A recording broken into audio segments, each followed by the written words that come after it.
TLC sent 6 broken couples to Henry VIII's castle to save their marriage. Now, here's a little history lesson for you. Henry VIII is a man who beheaded not 1, but 2 of his wives. And the funny part is, it was on that very same property that they're all doing therapy in. So, the vibes were a little off, to say the least. Welcome back to Reality Recaps Unfiltered. I'm Ruby, and you know the deal. The last resort is not a vacation. It's the couples on edge of a divorce, locked in a castle, forced into conversations they've spent years avoiding. Season 3, episode 7, and this one belonged to one person, and not in a good way. All of you know what I'm talking about. Shekinah said something that turned the entire cast against her, and then nearly walked off the show over it. We also got Patrick dropping new information about Thaís' trip to Brazil. So I guess maybe a butt lift wasn't the only thing that Thaís was up to out there. Sumit finally confessing why him and Jenny can't move out. And Paola telling Russ that you haven't done your homework. And a group session that detonated into a Rebecca-and-Zied blowup. Here's the house. Shekinah and Sarper, Kara and Guillermo, Jenny and Sumit, Paola and Russ, Thaís and Patrick, Rebecca-and-Zied. Nobody gets skipped. So let's get into it. Shekinah and Sarper came into this season less than a year married. And they're already on and off. But then again, what do you expect for a couple who had a wedding in their bed? And Shekinah walked into this castle feeling like nobody in the house had her back, which they didn't. And then she did one thing that guaranteed that nobody in the house has your back.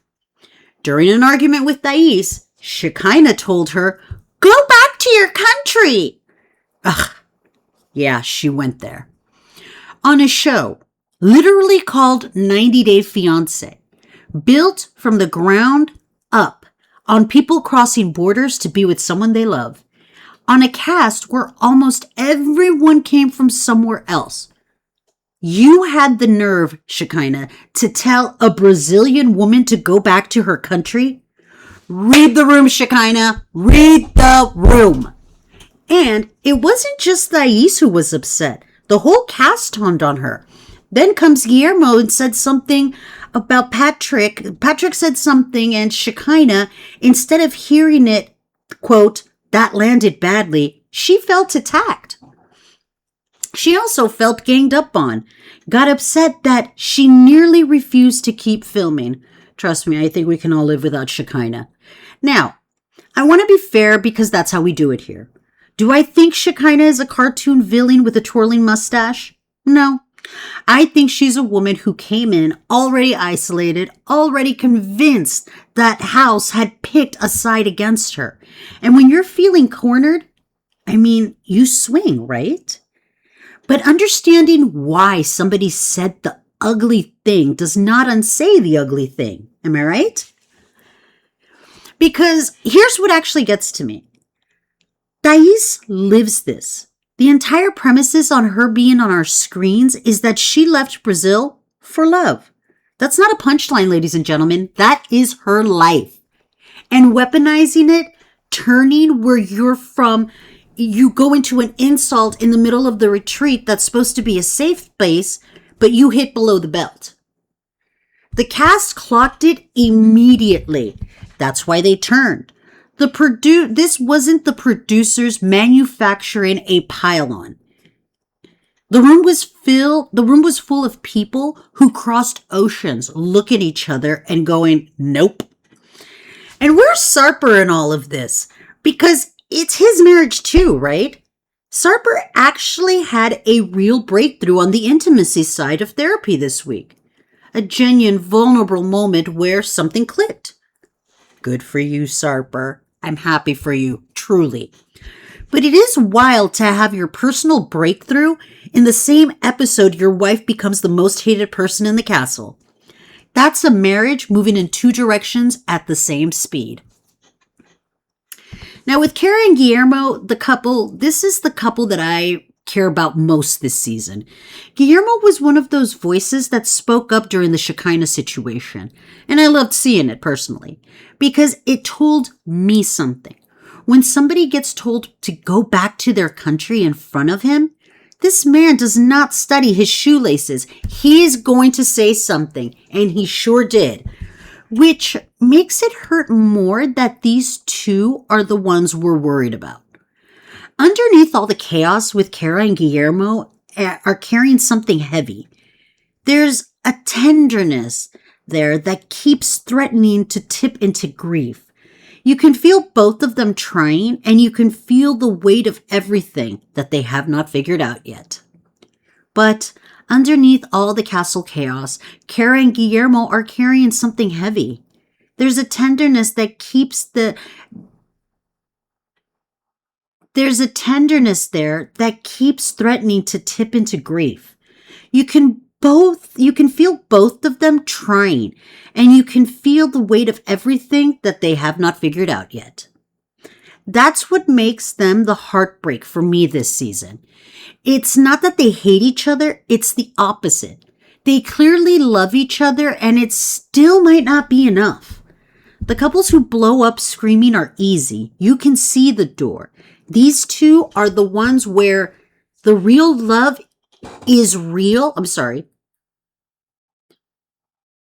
These two are the ones where the love is real and the timing just might be wrong. Now, let's run for the let's run the rest of the house. Jenny and Sumit. Ladies and gentlemen, this couple has been together for 15 years. I'll say that again. 15 years. 7 of them spent in India, and all season, Jenny's been hinting a wall over Sumit's parents getting further into their marriage. This week, we got into the confession. Sumit sat down and admitted the real reason they can't just pack up and move. And part of me went, okay, at least he's being honest now. Naming it is the first thing. And part of me went, okay, at least he's being honest now. Naming the thing is the first step, if you know what I mean. But another part of me went, Jenny, baby, 15 years, 15. You've been waiting for this man to choose the two of you for 15 years? At what point does at least he's honest stop being enough, Jenny? The question that that therapy is actually asking, and I don't think Jenny's going to love the answer. Now, Thaís and Patrick, Patrick came to play. He revealed new information about a trip that Thaís took to Brazil.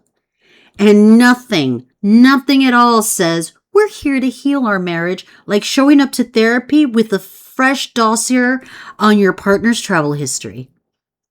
I'm only half joking. Maybe. If something real happened on that trip, therapy is the place to put it on the table. But there's a difference between opening up and ambushing. And the way Patrick brought it out felt like a man who had been sitting on it, waiting for the perfect moment to let it out. There's more to the Brazil story that we're being fed, but it's being given to us slow, in parts. And TLC is definitely doing this on purpose. And ladies and gentlemen, I am here for all of it. So please, continue with it, Mr. and Mrs. Producers. Paola and Russ. This week, Paola took us Paola and Russ. This week, Paola looked us dead in the face and told us Russ has not been doing his therapy homework. The couple came to therapy camp. There's homework, and Russ didn't turn in the homework.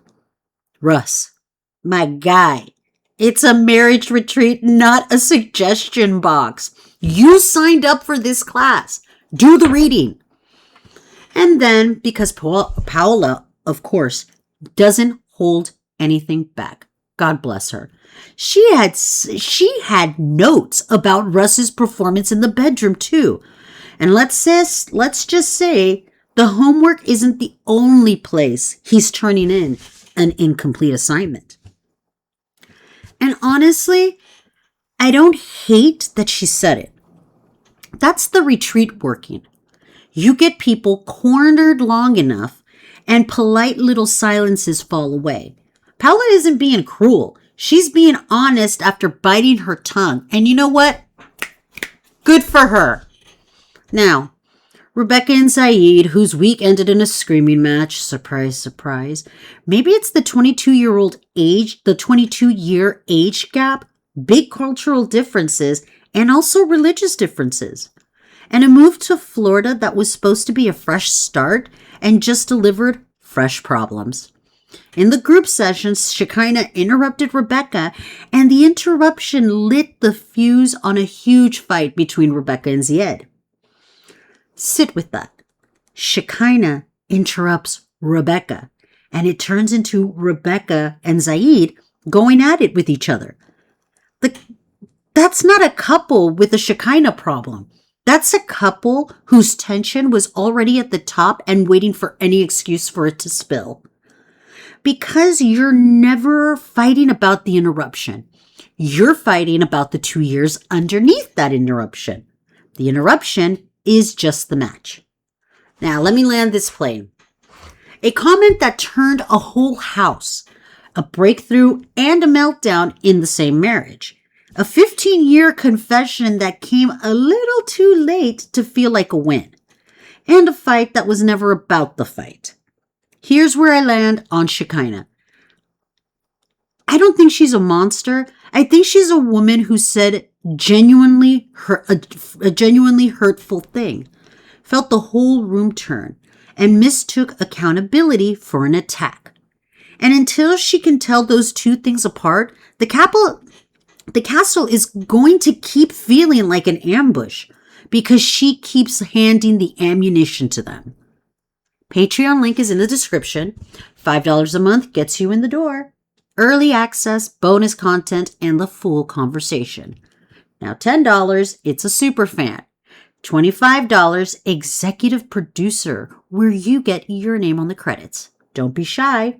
Now, drop your Shekinah verdict in the comments below.